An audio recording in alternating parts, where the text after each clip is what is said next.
Hai, masih bersama saya Mr. Z bicara. Tentu saja bicara tentang kebenaran berdasarkan fakta, data, dan realita. Teman-teman, hasil sidang lanjutan kemarin terkait dengan kasus pemerasan dan tindak pidana pencucian uang dengan terdakwa Nikita Mirzani makin menarik, teman-teman. Kehadiran saksi ahli atau ahli dari pihak PPATK dan juga dari digital forensik Polri sangat mengagetkan. Sebagaimana yang disampaikan oleh ahli dari PPATK menyatakan bahwa ada mens rea, adanya niat jahat, dan ada tindak pidana pencucian uang. Ini clear ya teman-teman ya, ini clear. Tak terbantahkan lagi. Karena ahli sudah menyatakan di muka persidangan bahwa tindak pidana pencucian uang terdakwa Nikita Mirzani itu jelas. Kemudian dari ahli digital menyatakan semua chat-chat, semua percakapan, bahkan terlihat jelas bahasa yang diungkapkan dalam chat tersebut, yaitu akhirnya saya bisa bayar cicilan. Inilah hasil dari sidang lanjutan kemarin. Tak terbantahkan lagi, teman-teman. Tak terbantahkan. Namun, teman-teman, agar tidak menjadi fitnah, teman-teman, karena Mr. Z tidak pernah menyebar fitnah. Semua fakta. Mari kita simak terlebih dahulu informasi berikut ini. Ya, supaya tidak menjadi fitnah. Langsung. Dari inilah.com. Isi chat Nikita Mirzani dibongkar. Deal 4 liter. Akhirnya bisa bayar sisa KPR-ku. Ada. Ahli digital forensik dari Laboratorium Forensik Polda Metro Jaya, Rujit Kuswinoto, membeberkan isi percakapan pribadi antara terdakwa kasus dugaan pemerasan dan tindak pidana pencucian uang Nikita Mirzani dengan dokter kecantikan Oki Pratama. Temuan ini diungkapkan dalam sidang lanjutan di Pengadilan Negeri Jakarta Selatan Kamis 11 September 2025. Dalam beberapa persidangan sebelumnya, Dr. Oki disebut-sebut sebagai sosok perantara yang menyarankan Reza Gladys, bos perawatan kulit, yang menyerahkan uang tutup mulut kepada Nikita Mirzani. Ia juga diduga memiliki peran penting dalam rangkaian peristiwa yang menjerat Nikita dan asistennya Ismail Marzuki. Jaksa penuntut umum kemudian membacakan salah satu isi percakapan yang dibuka oleh ahli digital forensik dari Laboratorium Forensik Polda Metro Jaya, Rujit Kuswinoto, dalam persidangan. Deal 4 liter zat dedinya BEM. Akhirnya aku bisa bayar sisa KPR-ku. Terima kasih dedinya BEM. Demikian bunyi pesan yang dikirim Nikita kepada Oki Pratama. Di bawah percakapan itu, Oki membalas, "Oke Ami kesayangan." Melihat percakapan itu, JPU kemudian mengkonfirmasi isi pesan ini ke ahli Rujit Kuswinoto. Jadi ini betul ya, tidak ada edit, tidak ada apa-apa. Memang real dari handphonenya seperti itu. Tanya JPU ke saksi ahli. Betul Pak, betul. Jawab Rujit Kuswinoto menegaskan di hadapan majelis hakim. Adapun panggilan BEM digunakan Nikita pada pesan tersebut mengacu pada BEM Smith Opra, anak pertama dari Oki Pratama dan istrinya Sarah Maria. Semula dakwaan yang dibacakan JPU dalam persidangan sebelumnya disebut Nikita Mirzani mengancam bos skincare milik Dr. Reza Gladys dengan membayar 4 miliar rupiah untuk uang tutup mulut terkait produk yang dijual. Disebut juga bahwa Nikita menggunakan uang tersebut untuk membayar sisa kredit pemilikan rumah KPR.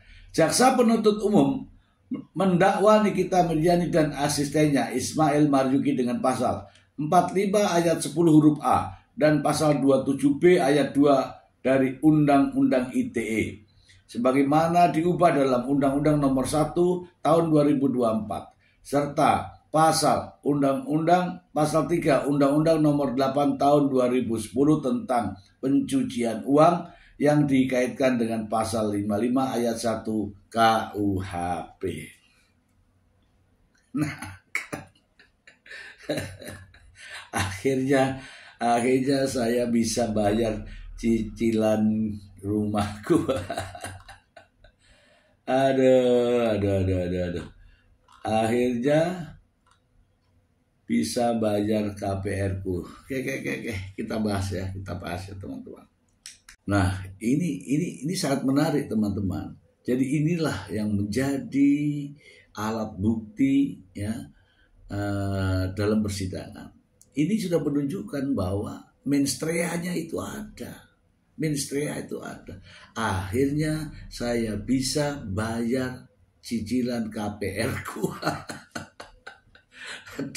Ini membuktikan bahwa dia sedang butuh uang untuk membayar KPR-nya.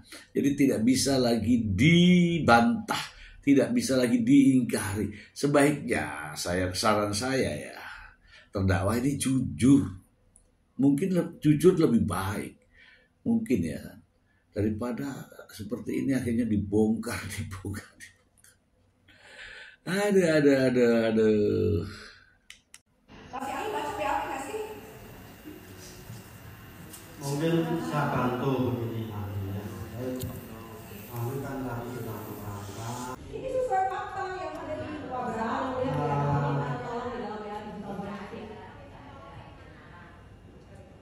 Ini kayaknya sebentar ya.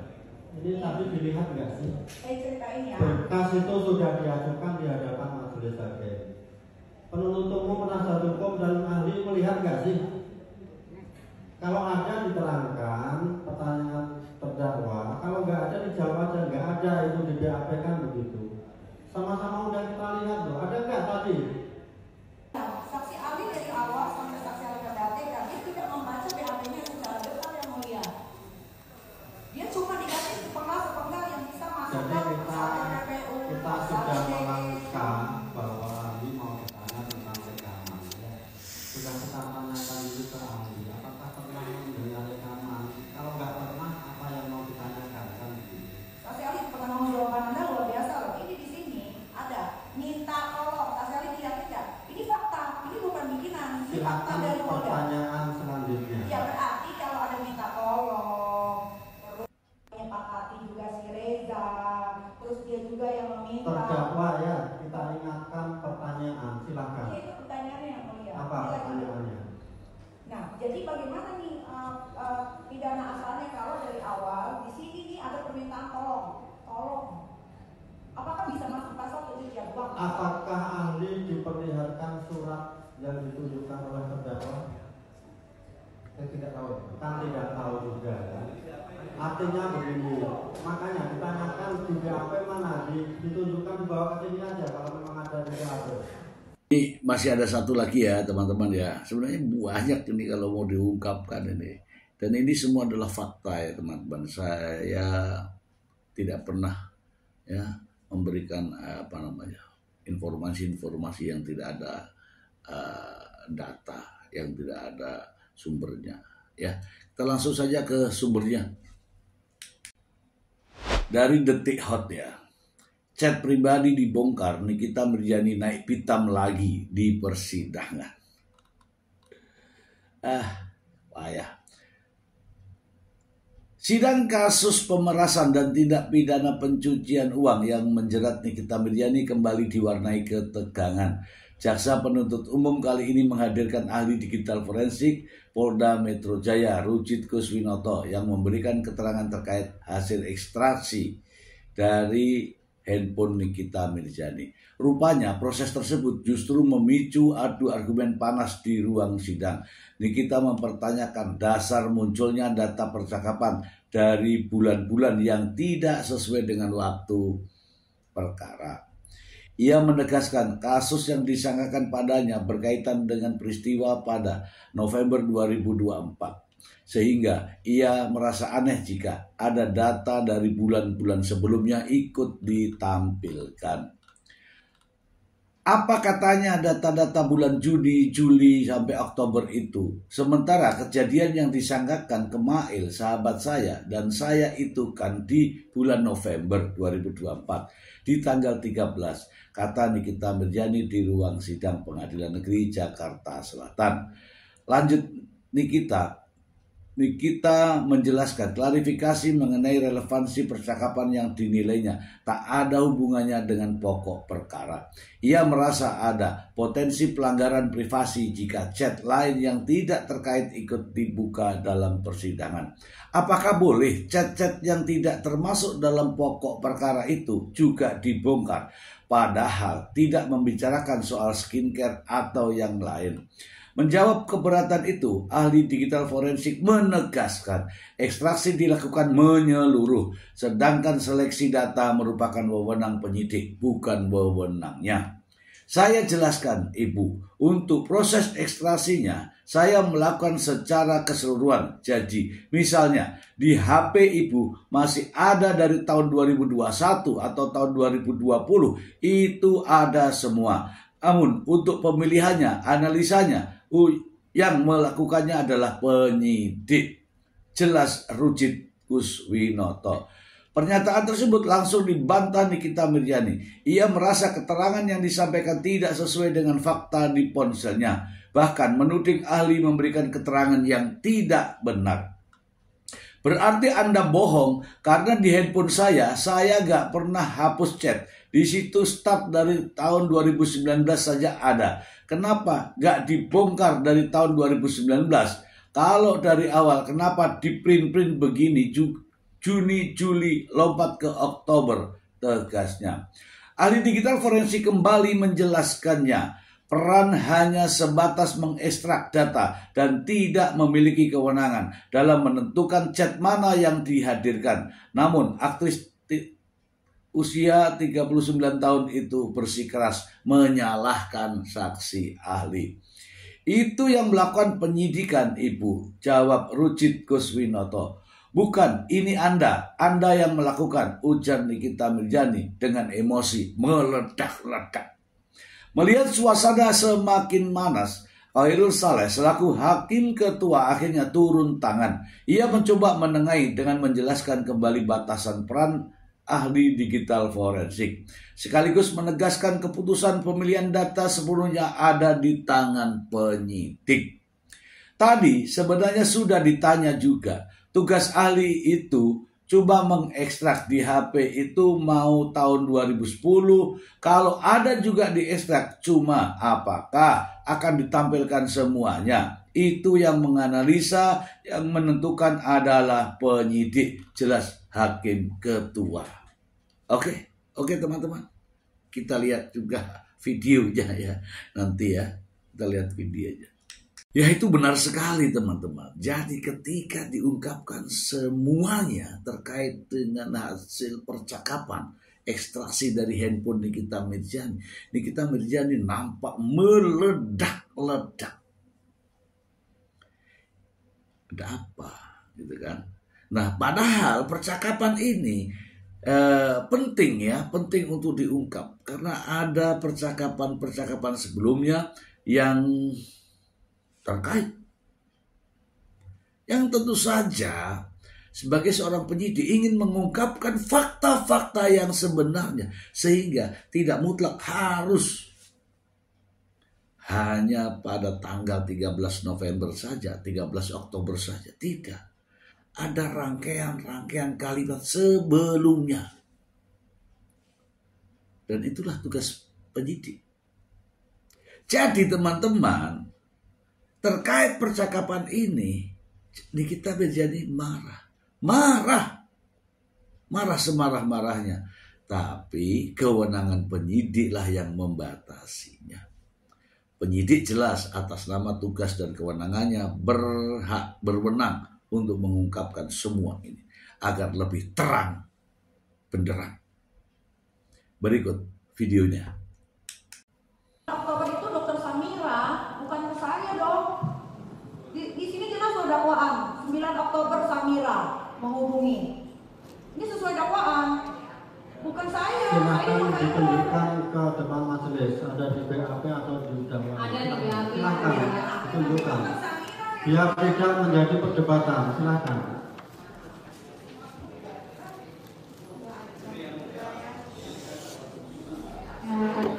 Sebentar, biar ditunjukkan oleh. Ngomongin soal Mail, mendingan di tas Mail aja. Jadi kita ingatkan terdakwa ya. Kita ingatkan terdakwa ya. Selama itu ada di BAP ya, silakan dilanjutkan. Kita ingatkan terdakwa ya.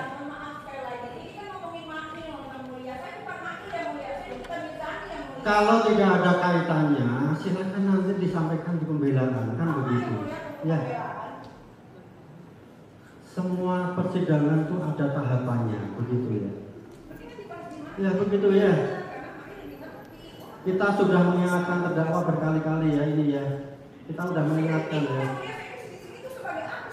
Jadi kita akan mengizinkan selama itu ada dalam BAP. Meskipun menurut saudara tidak ada kaitannya dengan saudara, nanti bisa saudara tanggapi di pembelaan. Kan begitu ya. Silakan dilanjutkan. Baik. Tolong itu HP-nya ya, lampunya ya. Silakan dilanjutkan.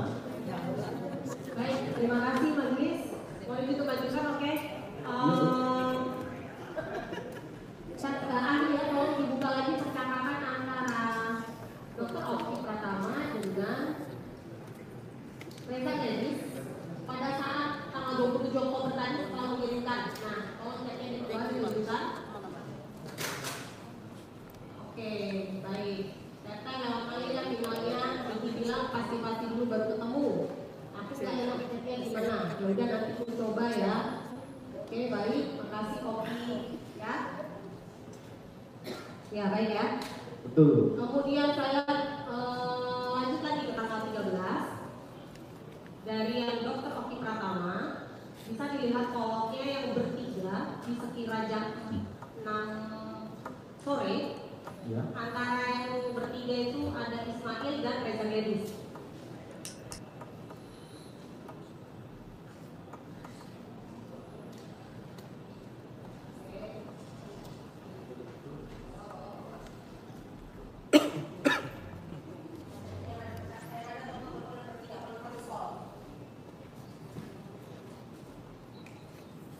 Di tanggal 13 Ibu? Di tanggal 13 November. sekira jam 8.56 PM yang 1066.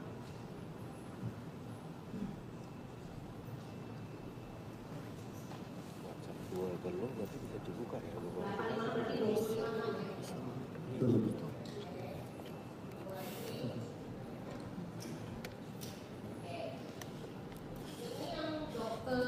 Ini yang Oki Pratama dengan Mail dan Reza ya di 20, 56, 59. Betul. Bisa kalau dicek untuk di Mail ya ditambahkan di menit keberapa? Conference call ini bisa nggak dilihat untuk masuk di lognya Ismail? Saya buka dulu. dalam percakapan telepon itu siapa? Reza Dedis atau Oki Pratama? Oki Pratama dulu. Oki Pratama. Baik.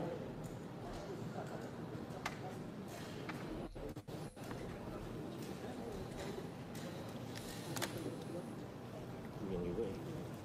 Itu baca-baca ini. Jadi teman-teman, dalam sidang tersebut semakin jelas, semakin terang benderang. Ya, saya kebetulan saya melihat secara utuh dan secara langsung ya kejadian-kejadian yang terjadi di pengadilan. Bahkan saya nonton bareng itu bersama seorang ahli ya, ahli pidana ya, dan beliau menyatakan bahwa mensrea dan tindak pidana pencucian uangnya jelas ya, jelas. Selain itu teman-teman, ini dalam persidangan tersebut seperti yang dikembar-kemborkan di berbagai media bahwa adanya barang bukti yang digelapkan, adanya A1 dan sebagainya, itu semua hanya omong kosong ya teman-teman, omong kosong. Jadi apa yang Mr. Z sampaikan, saya sampaikan kepada Anda, itu semua adalah kebenaran. Tidak pernah membuat isu-isu yang sifatnya bohong. Ya, ini nyata ya teman-teman ya. Jadi apa yang dikabarkan di media sosial itu tidak benar. Terkait dengan barang bukti ya di meja jaksa nampak jelas tumpukan handphone. Nampak jelas ya berita acara terkait dengan barang bukti. Demikian juga ahli digital ini juga menyampaikan bahwa barang bukti diekstraksi untuk mendapatkan alat bukti. Itu sudah jelas. Jadi tidak perlu adanya penggiringan opini lagi terkait dengan barang bukti. Oke. Baik dari pertanyaan yang diajukan oleh penuntut umum maupun kuasa hukum terdakwa dan terdakwa, pada prinsipnya bahwa pasal 3 ini sudah terpenuhi dari perbuatan Nikita Mirzani gitu, dari sisi dia itu, dari sisi ahli ya. Saya lihat gitu. Sudah terpenuhi pasal 3 Undang-Undang Nomor 8 2010 itu tentang tindak pidana pencucian uang itu sudah terpenuhi. Karena di situ pertama ada transaksi ke rekening lain. Tujuannya jelas dalam rangka untuk mengaburkan penerimaan uang yang sebenarnya ditujukan kepada terdakwa ya. Itu pertama ya. Kemudian ada unsur menstrianya, ada unsur niat jahatnya itu secara batin ya, secara psikologis dan batinnya ada unsur niat jahatnya karena ada pentransferan melalui rekening orang lain. Dan kemudian terkait dengan argumen yang disampaikan oleh penuntut umum oleh kuasa hukum terdakwa, ini kalau menurut dan terdakwa ini menurut saya sebetulnya bukan pertanyaan yang harus disampaikan ke ahli karena itu kan pendapat ya. Mereka misal menyatakan apakah ada perjanjian, saudara tahu ada perjanjian tidak, itu kan bukan kapasitas ahli. Ahli itu hanya memberikan penjelasan terhadap hal-hal yang terkait dengan bidangnya gitu kan. Kalau mengetahui ada perjanjian atau tidak kan ahli, bukan saksi fakta dia kan ahli itu. Dan kemudian menurut saya banyak hal yang disampaikan oleh kuasa hukum terdakwa dan terdakwa sebaiknya itu disampaikan ke dalam kesimpulan atau pledoi yang nanti akan mereka ajukan. Tidak perlu mereka tanyakan ke ahli. Akhirnya kan blunder. Kalau dia tanyakan kepada ahli, ahli tetap bersikukuh bahwa telah terjadi menstrea, telah terjadi tindakan kemudian transfer ke rekening lain dan untuk mengaburkan riwayat transaksi gitu kan, kemudian bahwa hal itu masuk dalam kategori pencucian uang dan ada menstreanya, itu menurut ahlinya. Nah, itu undang-undang TPPU bisa terjadi atau ada lagi nih pertanyaan saya lihat dari terdakwa tadi, undang-undang TPPU bisa terjadi atau masuk dalam lingkup tindak pidana ITE. Seharusnya kan. Nah, teman-teman, dalam sidang kemarin juga mengerikan ini teman. Ini berita mengerikan. Sidang sidang itu ditunda gara-gara giginya sakit. Tetapi akhirnya hakim menunda lah. Karena giginya Nikita Mirzani sebagai terdakwa sakit. dan katanya sih parah, bisa menimbulkan ini, menimbulkan itu, ya kan? Nah, sidang kemarin ini tidak nampak itu, tidak nampak. Bahkan Nikita Mirzani ya seperti yang Anda lihat, giginya tidak sakit pada saat kemarin, giginya tidak sakit. Dan sebelum persidangan ini ada lagi nih teman-teman, sebelum persidangan Nikita Mirzani dengan hasil observasi dokter harus diperiksa di luar rumah tahanan Pondok Bambu. Ini nyata. Aduh, ada saja ya. Oke, sepanjang ini ada sumbernya, kita akan bacakan untuk Anda biar tidak menjadi fitnah. Berikut news ya dari Radar Bekasi. Bahaya mengintai. Nikita Mirzani harus segera jalani pengobatan karena tulang leher bergeser.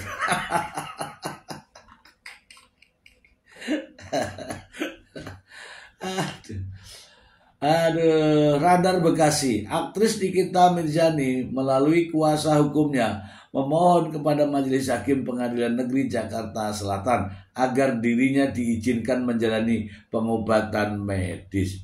Permohonan ini disampaikan karena jika tidak segera ditangani, kondisi kesehatan ibu 3 anak tersebut disebut berpotensi memburuk secara serius.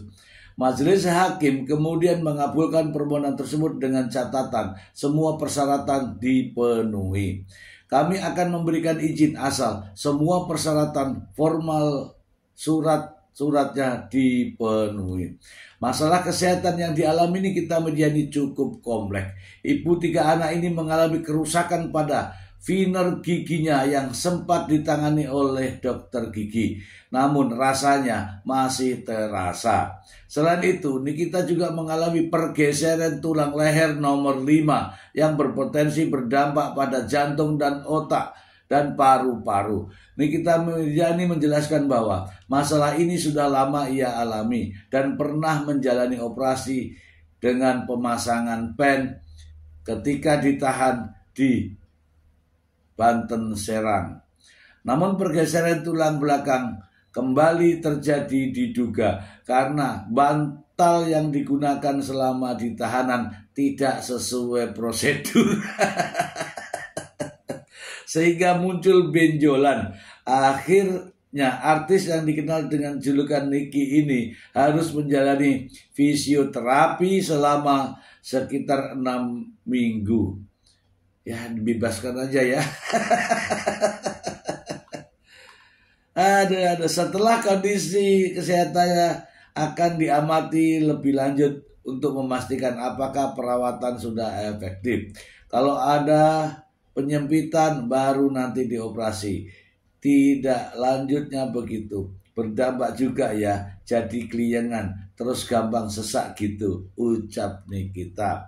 Nikita menekankan bahwa jika masalah tulang lehernya tidak ditangani dengan baik, resikonya yang timbul bisa sangat fatal. Karena di tulang sumsum leher itu ada 2 kabel, kayak kabel gitu. Satu ke otak, satu lagi ke jantung. Kalau misalkan ia makin menyempit ya naudzubillah, jangan sampai ntar gak ada Nikita Mirzani, ujarnya. Dengan izin pengadilan ini, Nikita diharapkan bisa segera menjalani perawatan dan pemulihan kondisi kesehatannya secara optimal. Oke, kita tanggapi aja ya yang ini ya. Kalau tidak salah ya teman-teman, kalau tidak salah, hal ini juga pernah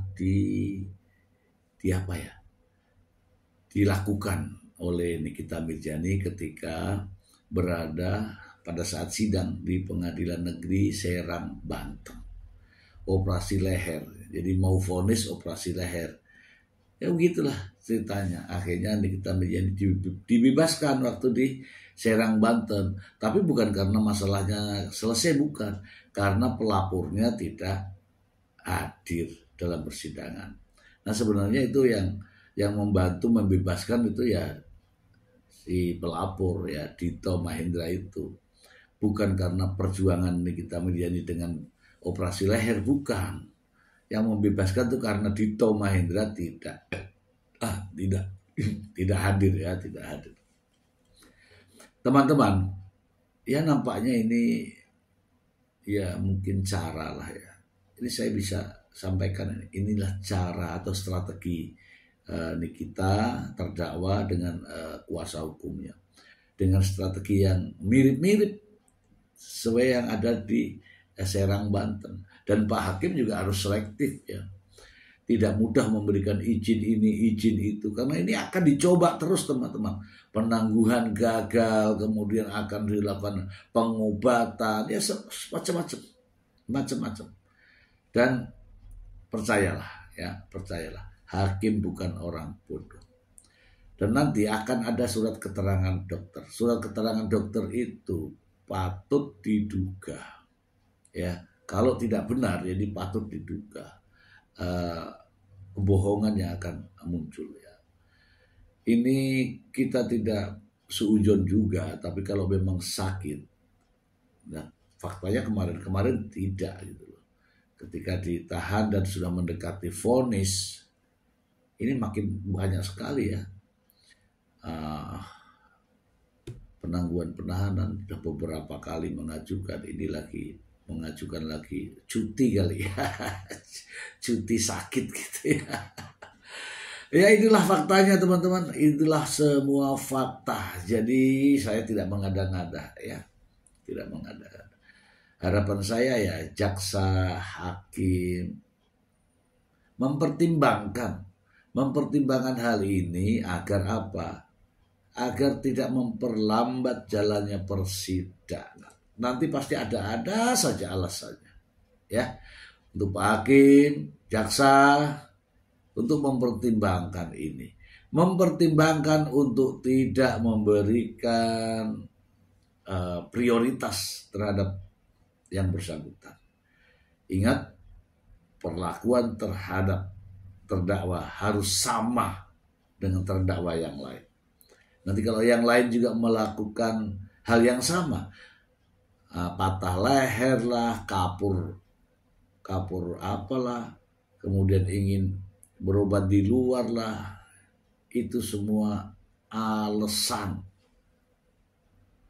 Ada tujuan lain di balik itu semua. Oke, teman-temanku, itulah faktanya. Sidang kali ini jelas ya, sangat terang benderang. Mensrea cukup, mensrea niat jahat cukup, dan tidak pidana pencucian uang ada. Itulah yang akan dibuktikan dan sedang dibuktikan oleh jaksa penuntut umum. Semoga bermanfaat. Terima kasih.